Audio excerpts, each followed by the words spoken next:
sambil membaca Quran, memahami terus menerus hidup Umi seperti itu. Ini bisa dilihat ayat 101 sampai dengan 104 surat Bani Israel atau surat Al-Isra atau surat ke-17. Karena gengsi dong kalau bilang surat Bani Israel. Dari kecil Umi diajarkan Buya di Sumatera Barat itu surat Bani Israel, dan pernah juga belajar ngaji di Jambi surat Bani Israel. Gengsi surat Al-Isra atau surat ke-17 ayat 101 dan sampai 104. Di situ Allah memerintahkan Musa atau Moses untuk membawa Bani Israel menyeberang dari Mesir. Maka sampailah di suatu tempat di tanah terjanji itu. Di situ Allah berfirman di ayat 104-nya. Allah berkata bahwa disinilah negerimu, disinilah kamu tinggal sampai kamu dibangkitkan nanti kembali di tempat yang berbeda-beda. Maksudnya mungkin karena perkawinan atau karena merantau atau karena datang ke Indonesia atau ke Amerika gitu. Nah, Umi cari ayat-ayat tentang Palestina, tentang Palestina nggak ada, udah bertahun-tahun, puluhan tahun. Mau bertanya kemana? Karena perserikatan benci Yahudi itu sudah diajarkan sejak orang Islam itu masih kecil. Jadi tidak ada di Quran ini ayat tentang kebencian, tapi orang yang membenci punah emang ada. Inna syani akawal abtar.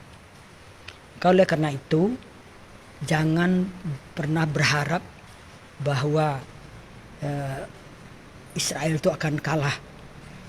Ingat tanggal 7 Oktober dia diserang tanpa sebab dan sampai korban 1.400 orang.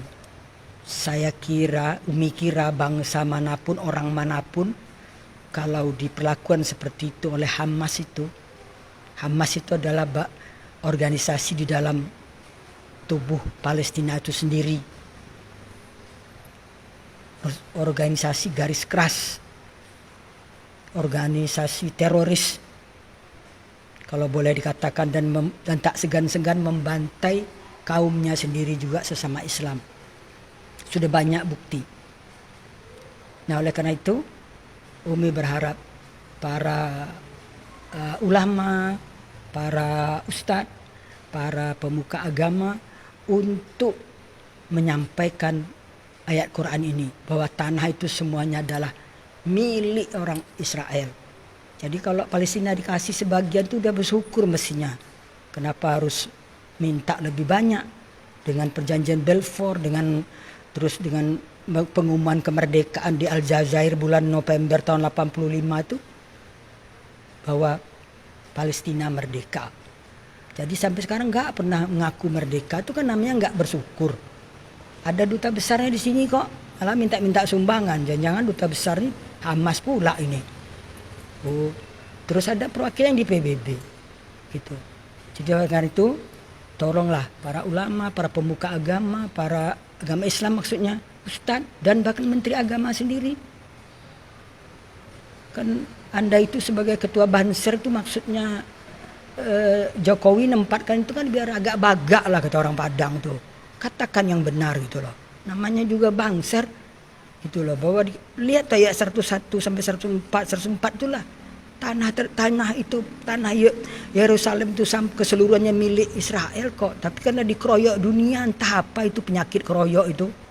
Tapi Umi juga tahu penyebabnya itu, sebenarnya nanti di lain kesempatan Umi akan bicara. Penyebab kebencian itu apa? Sampai semua ikut membenci, demo di sana sini membenci. Semoga Allah memberi kemenangan kepada kebenaran, itu janji Allah. Dan Allah berjanji pasti tidak akan mengusir orang-orang Israel atau Yahudi itu dari negerinya. Demikianlah, semoga mari kita sebarkan perdamaian, kasih sayang dan cinta untuk seluruh umat manusia, sebagaimana Allah dengungkan di dalam Al-Quran. Innallaha bin-nasi laraufur rahim. Allah sangat kasih sayang dan cinta pada seluruh umat manusia. Ingat itu. 2 kali disebut Allah di Quran. Demikian, semoga dapat dipahami dan Umi tidak ada maksud apa-apa. Maksudnya cuma lillahi ta'ala, demi Allah menyampaikan kebenaran. Karena kebenaran itu memang pahit. Semoga bisa diterima. Barakallah. Assalamualaikum warahmatullahi wabarakatuh.